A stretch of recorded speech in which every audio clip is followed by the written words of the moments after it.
जैसे ही दिसंबर का महीना आता है तो गुलाब के पौधे के ऊपर आपको कुछ समस्याएं देखने के लिए मिलेंगी। जैसे कि फूलों का छोटा होना, कलियों का पूरी तरीके से न खिलना, या फिर गुलाब के पौधे की जो ग्रोथ है थोड़ी सी स्लो हो जाना, क्योंकि दिसंबर में सर्दियां काफ़ी ज़्यादा बढ़ जाती है, टेम्परेचर काफ़ी ज़्यादा कम हो जाता है, जिसका कि असर गुलाब के पौधे के ऊपर आपको दिखाई देगा। ऐसे में आपको अपने गुलाब के पौधे की देखभाल कैसे करनी और दिसंबर में भी पौधे से ज़्यादा फ्लावरिंग आपको कैसे मिलेगी, ये सारी जानकारी आज के इस वीडियो में मैं आपको दूंगी। तो आज की इस वीडियो में मैं आपके साथ शेयर कर रही हूँ कुछ 6-7 पॉइंट, जो कि अगर आप ध्यान रखोगे तो आपका पौधा दिसंबर में फूलों से भरा रहेगा। सबसे पहला पॉइंट, इस समय गुलाब के पौधे के लिए जो सबसे पहली चीज़ जो सबसे ज़्यादा इंपॉर्टेंट है वो है धूप। आपको अपने गुलाब के पौधे को अच्छी धूप वाली जगह पर रखनी है, क्योंकि सर्दियों में अगर अच्छी धूप आपके पौधे को मिलेगी तो आपका पौधा अच्छी फ्लावरिंग करेगा। लेकिन अगर इसको धूप की कमी बनी रहेगी तो इसमें आपको कुछ समस्याएं देखने के लिए मिलेगी। जैसे कि जो कलियां हैं वो पूरी तरीके से खिलेंगी नहीं, और जो कलियां बनेंगी तो कलियों का साइज भी छोटा निकल करके आएगा, जिससे फूलों का साइज छोटा बनेगा। यानी कि जो फूल का साइज आपका नवंबर में अच्छा खासा बड़ा हो रहा था, जैसे ही दिसंबर आएगा उसका साइज थोड़ा सा कम हो जाएगा। ये होता है धूप की कमी की वजह से। लेकिन अगर आप अपने गुलाब के पौधे को अच्छी धूप में रखते हैं तो ये समस्या आपको कम देखने के लिए मिलेगी। यानी फूलों का साइज पूरा निकल करके आएगा, कलियां भी अच्छी खासी बड़ी होंगी और कलियां आपकी खिलेंगी। अगर आपके पौधों के जो पत्ते हैं इसके कलर बदलने लग गए हैं, तो ये भी मौसम में बदलाव की वजह से ही होता है। जैसे जैसे मौसम बहुत ज़्यादा सर्दियों की तरफ जाता है तो पौधों के अंदर भी स्ट्रेस बनना शुरू हो जाता है, जिससे कि कलर भी पत्तों का चेंज होने लग जाता है। आपका गुलाब चाहे किसी भी वैरायटी का हो, चाहे आपके पास मिनिएचर वैरायटी है, आपके पास देसी गुलाब है, या फिर आपके पास हाइब्रिड गुलाब है, सब में ये चीज़ें आपको इस समय दिखाई देंगी। अगर आपके पौधे को इसमें धूप कम मिलेगी तो एक जो समस्या सबसे ज़्यादा देखने के लिए मिलती है वो होता है पौधों के ऊपर फंगस का लगना, कीड़ों का लगना। खास तौर पे इस समय पौधों की कलियां जो है, आपके गुलाब के पौधे की जो कलियां हैं, इनके ऊपर एफिड्स बहुत ज़्यादा आ करके लग जाते हैं। एफिड्स क्या हैं? एफिड्स होते हैं काले रंग के कीड़े, जो कि एकदम से कलियों से चिपके रहते हैं। तो फ्रेंड्स, मेरे किसी गुलाब की कली के ऊपर फिलहाल एफिड्स नहीं लगे हैं, क्योंकि मैं रेगुलर अपने पौधों की केयर कर रही हूँ। लेकिन ये जो एफिड्स है सबसे पहले आपके गार्डन में जो आपके गुड़हल के पौधे हैं इनके ऊपर आकर लगेंगे। जैसे कि आप देख रहे हो, ये मेरे पौधे की एक कली के ऊपर ये एफिड्स लगे हुए हैं। ये धीरे धीरे आपके गुलाब के पौधों के ऊपर भी लगने शुरू हो जाएंगे अगर आपके पौधों में धूप की कमी बनी रहेगी। तो ये सबसे इम्पॉर्टेंट चीज़ है, धूप। आप अपने गुलाब के पौधों को इस समय अच्छी धूप वाली जगह पर ज़रूर रखें। इसके बाद जो दूसरा पॉइंट है, जो कि सर्दियों में यानी कि दिसंबर में आपको ध्यान रखना है, वो है अपने पौधे की मिट्टी को आपको जमने से रोकना है।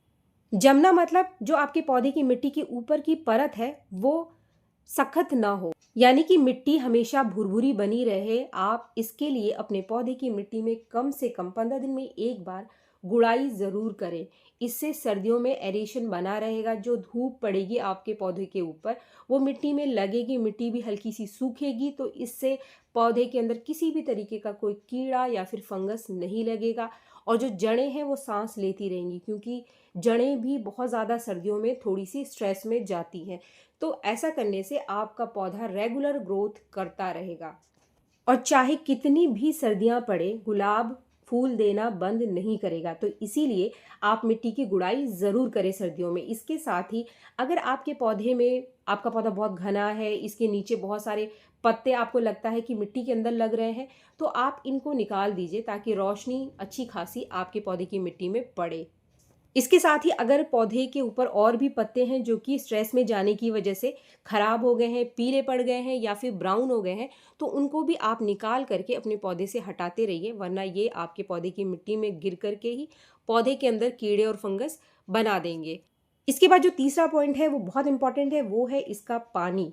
पानी आपको इसको कितना देना है, सर्दियों में ये चीज़ बहुत ज़रूरी है, क्योंकि सर्दियों में मिट्टी हमारे पौधे की सूखती नहीं है, लगातार गीली पड़ी रहती है। तो आपको ना तो अपने पौधे की मिट्टी को बहुत ज़्यादा सुखाना है और ना ही बहुत ज़्यादा गीला रखना है। अगर मिट्टी बहुत ज़्यादा गीली रहेगी तब भी ये आपके पौधे को नुकसान करेगी, और बहुत ज़्यादा सूख जाएगी तब भी आपके पौधे को सर्दियों में नुकसान करेगी। वो कैसे? अगर आपके पौधे में बहुत ज़्यादा पानी रहेगा तो इससे आपके पौधे के जो पत्ते हैं वो पीले पड़ करके गिरने शुरू हो जाएंगे।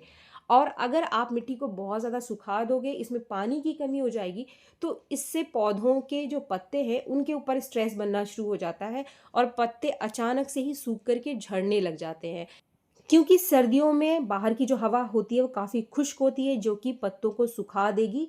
और अगर पानी की कमी है तो फिर पत्ते एकदम से सूखने लग जाएंगे। तो इसीलिए आपको मिट्टी को बस मॉइस्ट बना करके रखना है।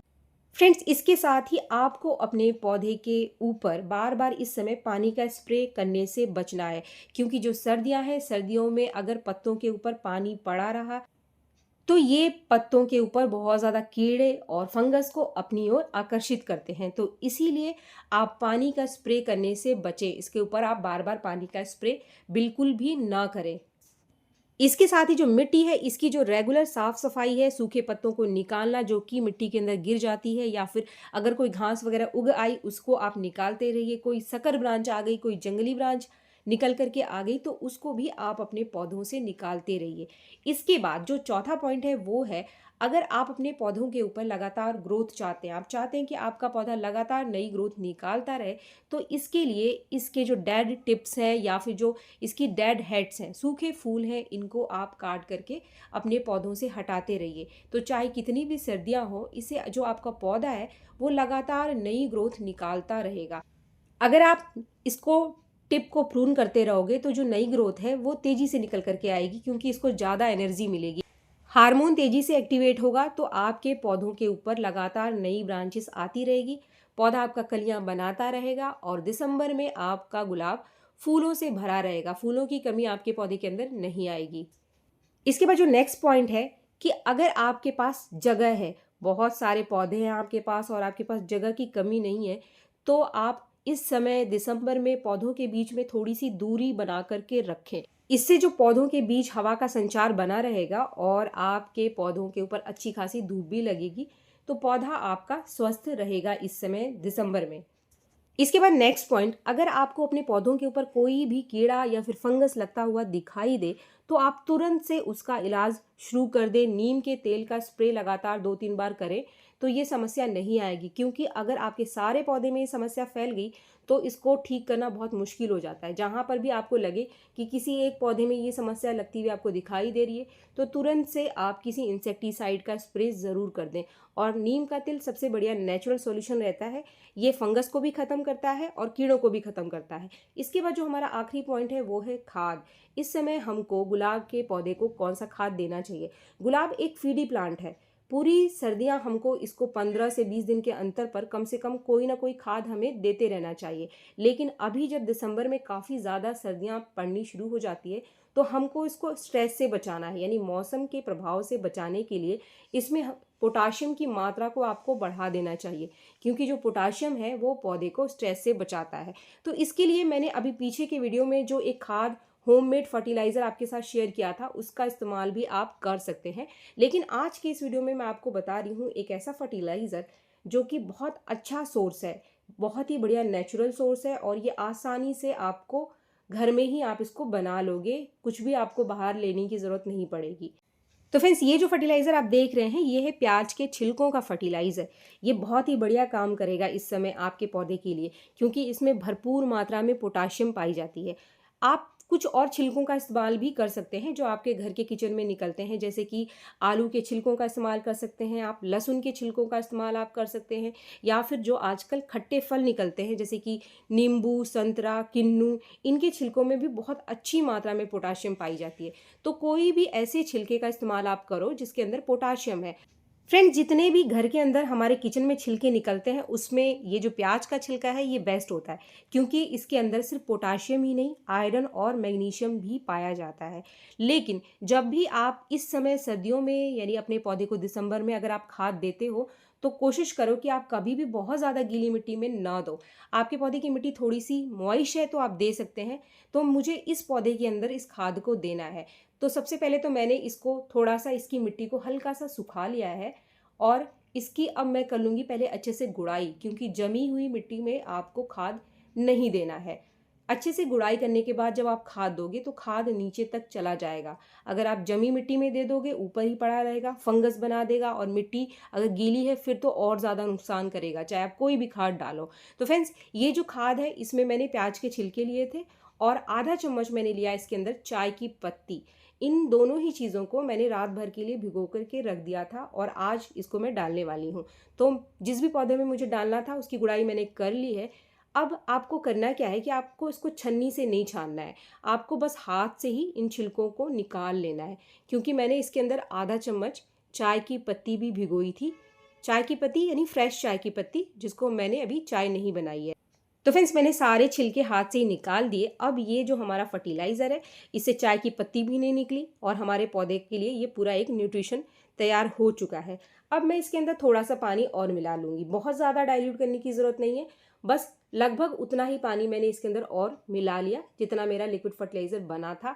मेरा पौधा काफ़ी बड़ा है, लगभग 14 इंच का ये मेरा पॉट है जिसके अंदर मैंने सारा का सारा खाद डाल दिया है। इस खाद को आप 15 दिन के अंतर पर दे सकते हैं, 10 दिन के अंतर पर भी इस खाद का इस्तेमाल आप अपने गुलाब के पौधे के अंदर कर सकते हैं। इसको देने से आपका पौधा स्ट्रेस से बचा रहेगा और लगातार नई ग्रोथ निकालता रहेगा, क्योंकि ये जो खाद है इसमें पोटाशियम के अलावा बहुत सारी चीज़ें हैं, नाइट्रोजन और फास्फोरस भी है।